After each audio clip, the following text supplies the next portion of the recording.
Hi everyone, joining me today is Soha Ali Khan. Welcome to SpotboyE. Thank you. You're welcome. How are you doing? I'm doing very well. Yeah, okay, good. So tell us about 31st October. We hear that it's a hard-hitting film, so tell us about it. It is a realistic, gritty film, I would say, and I would describe it as an action suspense drama. It's a family struggle to survive the night. It is, of course, set on the 31st of October 1984. So, for people who know what happened to the Sikh community on that night and the 2 days following the assassination of Indira Gandhi, that is the backdrop. But, like I'm telling a lot of people, it's not a history lesson. A lot of people don't come to the cinemas because they worry when they see period films that it'll be a documentary. It's not. It's a very tight, fast-paced thriller. In the space of, I don't know if you saw Argo, or even how the film Bombay is, the riots are just a backdrop. It's really about the love story. It's funny that you say that because a lot of people have been saying that the trailer reminds us of Mani Ratnam's Bombay. So have you heard that, or that's just coming? No, actually I hadn't heard that, okay. And I wouldn't want to say that because then you build up expectations because that was of course Mani Ratnam and it was a huge film and a big hit.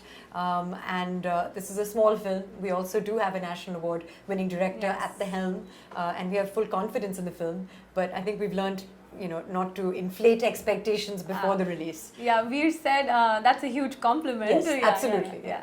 So you were about 4 years old when Indira Gandhi's assassination took place. Yeah, give or take. So do you have any memories of that time? Where were you, or what were you doing, or? I was too young to remember or have any personal memories. But I have been told, because we actually moved from Bombay to Delhi in '84 in October, and we had someone who worked in our household in Bombay who had a near-death experience. He is a Sardar. He cut his hair after the riots and he's still traumatized by what happened.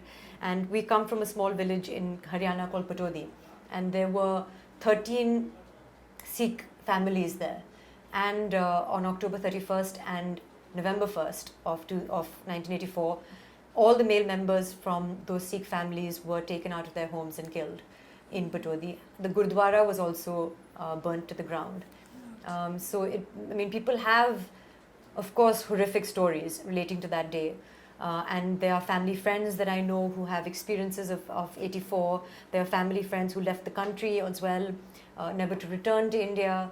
But there are also stories of support, people who tell me about how their neighbors helped them, hid them in their homes, in their cupboards, under their beds, kept them for days, a couple of days, putting their own lives in danger. So there's also great stories of unity and strength.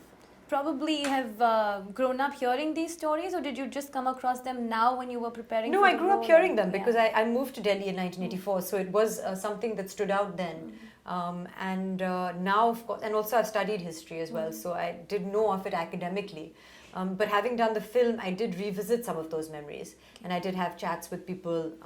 This film is also based on a real-life family and their experiences, so we also met members of the family. So it was really about going back to that time in history. So apart from all of this, how did you prepare for the role? Any other thing that you had to work on? It's I think about preparation, and of course there's a certain amount of Punjabi flavor to the dialogues, even though we're speaking in Hindi. A lot of it is in set design and costume, so a lot of the work is done before you even go to the set, in terms of looking like a Sardarni, having a long plait and the gold balis and that particular kind of print to the Patiala suit and all of that. But most of it is emotional, most of it is being in the moment between action and cut and feeling, and that you can't really prepare for. I think you just have to imagine that if it was to happen to you, how would you feel? So Censor Board has given 31st October 9 cuts. What are your views on that? I only asked the director if any of them were my cuts. And he said, no, none of your scenes have been cut. And I said, okay. Apparently the cuts are minimal. I don't see why some of swear words have to be taken out at all. I think that we treat our audience with, we sort of spoon feed them and we treat them as children. I don't believe in censorship as an artist. I believe that it's a certification body, not a censor board, and they should be putting an appropriate age on the film as opposed to making cuts. And they should have some faith in the audience to decide for themselves. Yeah, well said. So is it necessary to get back all of this on the celluloid? It's a good question. A lot of people feel why open old wounds. But I feel that for a lot of people, there has been no closure, there has been no justice to what happened in 84. So it's not about opening old wounds. I don't think these wounds have properly healed anyway. But having said that, it's really not, as I said again, 84 is just the backdrop. The purpose of the film is to provide what will hopefully be a good cinematic experience, tell you the story of a family, 5 people in the family, and whether they make it through the night or not. And for it to just be an action suspense film. Beyond that, 84 happens to be the backdrop, as other films have had other backdrops. And the idea is really not to offend anyone or to hurt anyone. And when you see the film, I think that will be reaffirmed. Okay. So recently you were trolled for making a visit to the Golden Temple, Yeah. and a few people came out and said that just because you visited a Hindu or a Sikh religious place, it does not determine whether you are Muslim or not. So what would you like to say to that? I already said a few things. Yeah. I didn't want to really say anything because you can't respond to everyone. I have put myself on social media voluntarily. I believe in freedom of speech, and that freedom is a universal right. So that means that you, I, and everyone else has that right. And I may not like what you say, but I will defend your right to say it. As long as it's peaceful and you're not assaulting me, then I believe that you have the right to say that. I may feel that your opinion is unwarranted, that it doesn't have any basis in fact or education, that it is unnecessarily personal, that there's no need for bad language. But we can have that discussion. I mean, I'm all for discussion, and I have a very thick skin. So I'm not at all emotionally affected. I'm academically surprised that people are so passionate about me and my going to a Ganpati Pandal or a Gurdwara, because, you know, you don't know me. These people who've written about me certainly don't know me. They certainly don't own me. So I'm surprised that I would stir those emotions in them. That's all. Otherwise, I fully feel that people should write exactly what they want to. I feel maybe you should be a little more aware before you put forth your comment and know about the inclusive nature of our cultural fabric, about our society, about our history. The strength of India lies in our respect for each other's traditions, in our diversity, and our celebrating each other's traditions. I agree. Thank you. Yeah, so has life changed after marriage at all for you? No, not at all. I keep trying to think of what's changed. And you know, yesterday I took a flight and I looked at my boarding pass and it said Mrs. As opposed to Miss, and that's a change. But Kunal and I have known each other for 9 years now. We knew each other for 7.5 years before we got married. We've lived together for 2 years before we got married. So there were no surprises. It's not like he, you know, woke up and said, "Oh, this is what you really look like in the morning," or I, you know, was surprised by how, you know, I mean, there were no. I mean, we knew all the goods and the bads, and still we chose to get married. So I don't think so. Maybe, you know, on some level, there's a sense of stability. There's a sense of social acceptance. But I don't know if that's really true. It hasn't made any tangible difference to our lives. Okay. And how is Kunal as a husband? He's the only husband I have had. So I can't compare him to anyone else. In terms of from a boyfriend to a husband, I guess. What I wanted was exactly the same. We said that when we become husband and wife, I felt that a certain amount of romance goes away and you take each other for granted and you let each other go. So I said we must not do that.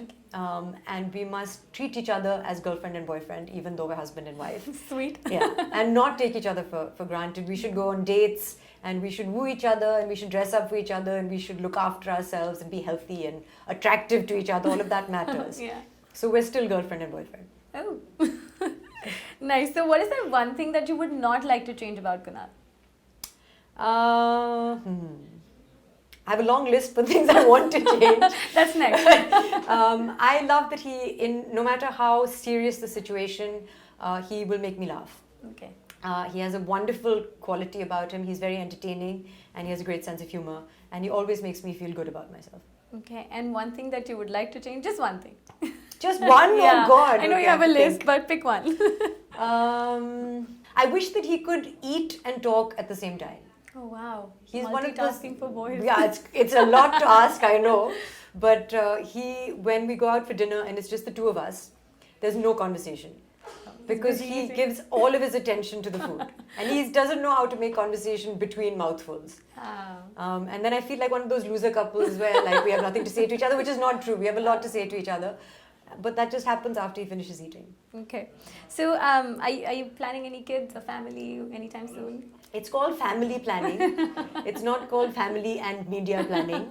So I will plan my family with my family. Okay, fair enough.